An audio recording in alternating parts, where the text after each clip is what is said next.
गणेशोत्सवासारखा सोहळा असो किंवा क्रिकेटची मॅच, आपल्याला या न त्या कारणाने गर्दीत जावंच लागतं। माणूस हा समाजशील प्राणी आहे खरं, पण या समाजात जात असताना या समाजाचे अवगुण आपल्याला लागून आपलं काय नुकसान होऊ शकतं, याच विषयी आपण या व्हिडिओमधून बोलणार आहोत। नमस्कार, माझं नाव ओमकार डांगे आणि स्टोईक विचारमध्ये तुम्हा सगळ्यांचं स्वागत आहे।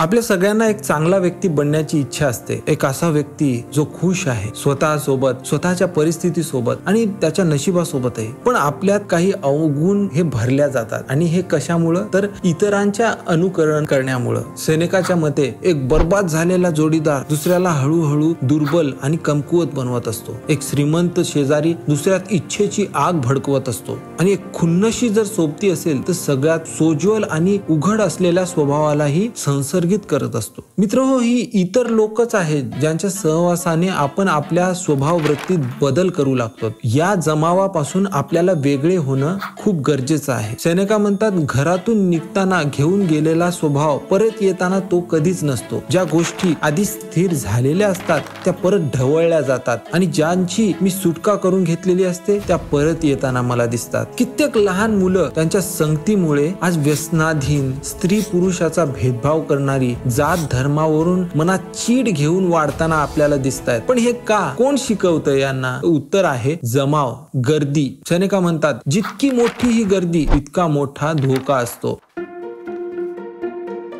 त्या काळातलं वर्णन करत असताना त्या काळातील जे ग्लॅडिएटर्स होते त्यांच्या खेळाविषयी ते सांगतात। लोकांना त्या काळात अशा मृत्यूच्या खेळात ढकलल्या जायचं, कधी सिंहापुढे तर कधी एकमेकांपुढे। आता सुप्रसिद्ध असलेल्या ग्लॅडिएटर्सच्या लढायापेक्षाही लोकांना संरक्षणाविना ज्या उघड्या छातीने लढाया असायच्या त्या पाहायला आवडायच्या, जेणेकरून त्यात झालेला एकही वार वाया गेला नाही पाहिजे। जे या लढाईत वाचतील त्यांना लगेच सुटका होत नव्हती, त्यांना लगेच जुंपल्या जायचं दुसऱ्या लढायांसाठी। मग त्यांच्यासाठी बाहेर पडण्याचा मार्ग एकच, तो म्हणजे स्वतःचा अंत।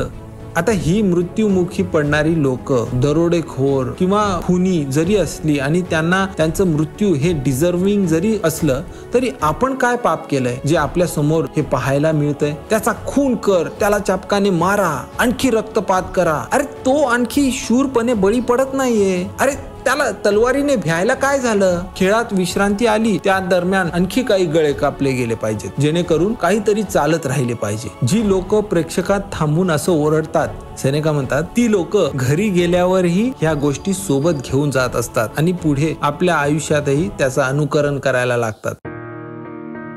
या गोष्टी त्या काळातल्या आहेत, त्यांचा इथे काय संबंध असा विचार करू नका, कारण ह्यात तीळ मात्रही फरक पडला नाही। धर्म, जात, प्रसिद्धी, ऐश्वर या सगळ्या गोष्टींच्या विषमतेने आपण आजही वेगवेगळ्या जमावात वाटल्या चाललो आहोत आणि या जमावात स्वतःला सहभागी करून घेऊन या जमावाचे सगळे अवगुण आपण आत्मसात करतोय। आपल्याला या जमावाची घाण आपल्यात उतरवली नाही पाहिजे। त्यामुळे सेनेका म्हणतात, जितकं होईल तितकं स्वतःला त्यांच्यापासून वेगळे करा। त्यांची संख्या जास्त असली म्हणून त्यांचं अनुकरण करू नका आणि ते तुमच्यासारखे नाहीत म्हणून त्यांचा तिरस्कारही करू नका। त्यांच्याकडे न जाता स्वतःकडे परत या। आपल्याला आपला वेळ अशांसोबत खर्च केला पाहिजे जे आपल्यात सुधारणा करतील आणि ज्यांच्यात आपल्यामुळे बदलाव होईल त्यांचं आपल्याला स्वागत केलं पाहिजे। आपलं हे जीवन परस्पर निर्भर आहे। आपण जेव्हा दुसऱ्यांना शिकवतो तेव्हा स्वतः देखील शिकतो, असं सेनेका म्हणतात।